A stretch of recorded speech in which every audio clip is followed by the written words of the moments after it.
Assalamualaikum warahmatullahi wabarakatuh. Saya Kriskalia Mayangkari akan mempresentasikan tugas pembangkitan tersebar Chapter 3 Distributed Generator and their Connection to the System 3.3 System Studies dan 3.4 Case Studies dari buku Distributed Generation and Jenkins. Yang pertama adalah aliran daya pada sistem radial sederhana. Ini merupakan sistem radial sederhana network ekuivalennya, di mana terdapat Ns sebagai tegangan ujung pengirim dan VR merupakan tegangan ujung penerima. Ada arus yang mengalir I dan ada induktansi atau reaktansi, kemudian ada resistansi. Di sini untuk persamaannya, VR tegangan penerima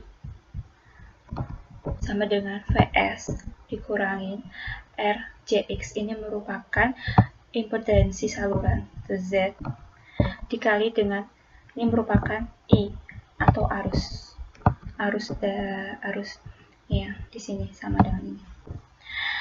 Pada saluran transmisi, reaktansi itu lebih besar daripada resistansi, maka resistansi diabaikan.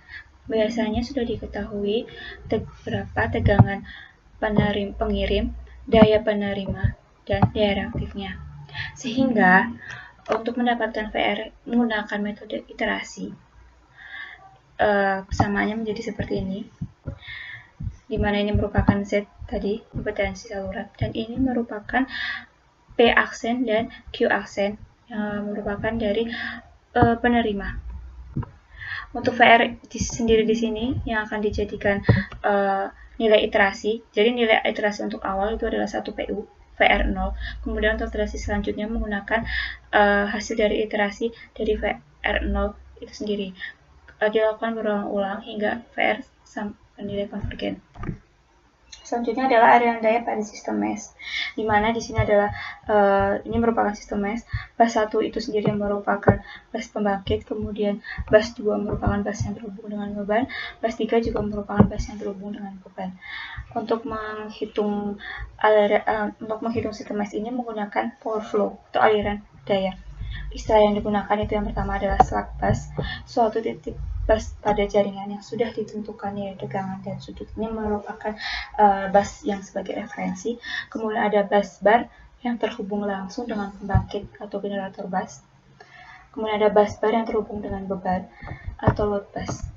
Gigi itu sendiri dapat digunakan untuk faktor daya pada PV bus dan untuk kontrol tegangan pada PQ bus atau pada load bus. Jika ada N bus bar, maka satu bus bar tersebut sebagai slack bus. N-1 ini merupakan persamaannya VK seterusnya. Apabila persamaan N1 sudah diketahui, maka dapat diselesaikan dengan metode iterasi, yaitu dengan Gauss-Seidel dan Newton-Raphson. Gauss-Seidel sama seperti yang tadi untuk iterasinya. Apabila sudah didapatkan VK1 di sini nilai awalnya V basnya adalah 1 PU. Di iterasi berulang-ulang, jadi nilai VK yang dihasilkan ini akan menjadikan nilai untuk yang awal untuk iterasi selanjutnya. Dilakukan sampai epsilon konvergen. Untuk Newton-Raphson itu sendiri adalah untuk yang sistem mesh atau yang dari 2 bus. Langkah-langkahnya adalah menentukan nilai argumentasi, kemudian turunan parsial dalam Jacobian matrix dari persamaan P dan Q. Ini merupakan Jacobian matrix yang kemudian akan dihasilkan iterasi pertama dan iterasi selanjutnya berhenti sampai konvergen. Metode Newton-Raphson itu sendiri banyak digunakan pada program modern power flow dan lebih sesuai untuk menghitung aliran beban pada jumlah besar dan kurang sesuai untuk jumlah kecil. Sedangkan metode Gauss-Seidel adalah sebaliknya. Pada sistem kelistrikan akan terjadi peristiwa di mana adanya ketidakseimbangan atau ketidaknormalan pada supply yang disebut dengan gangguan. Gangguan itu sendiri ada dua, yaitu gangguan simetris dan gangguan asimetris. Gangguan simetris yaitu gangguan hubung singkat 3 fasa, baik 3 fasa ke tanah maupun tidak, di mana nilai gangguannya V dan I-nya itu adalah sama tiap fasanya. Gangguan asimetris, gangguan fasa ke tanah, 2 fasa ke tanah maupun fasa ke fasa fasa, di mana arus dan tegangan pada setiap fasanya itu adalah tidak sama. Untuk menghitung alur gangguan asimetris menggunakan teori komponen simetris, ada 3 komponen, yaitu urutan positif, urutan negatif, dan urutan 0 atau 0. Untuk komponen positif itu pasar fasornya sama, tapi 120, dan urutan fasanya itu sama dengan fasor aslinya. Urutan negatif juga sama, namun yang membedakannya adalah fasornya itu berlawanan dengan fasor aslinya. Kemudian untuk yang urutan 0 juga sama, hanya saja perbedaan fasa 0 antara fasa yang satu dengan yang lainnya. Studi kasus. Untuk studi kasus itu sendiri, ini merupakan sistem distribusi 33 kV dengan distributed generation, ada di bus 7. Penetrasinya bus 7. Kemudian ini ada data-datanya.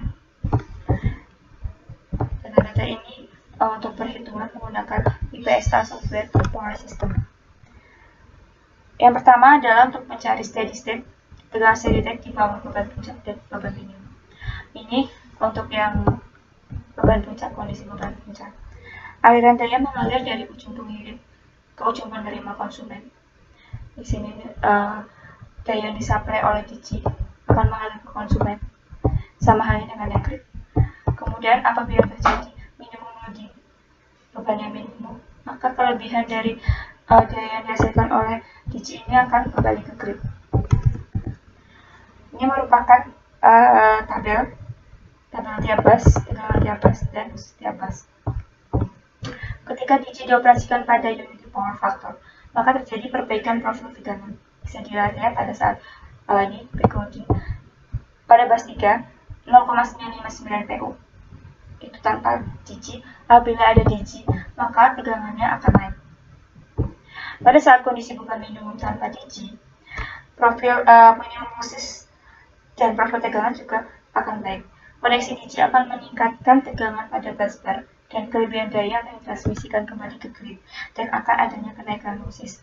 Di sini lossesnya kecil daripada adanya distributed generation, karena pada saat beban minim dengan tidak adanya distributed generation, maka beban daya yang dihasilkan akan kecil sehingga losses juga akan kecil. Sebaliknya, dengan distributed generation itu daya yang dihasilkan juga akan besar, losses yang dihasilkan juga akan besar. Kemudian akan ada terjadi gangguan seperti misalnya simulasi ini gangguan pada bus 5.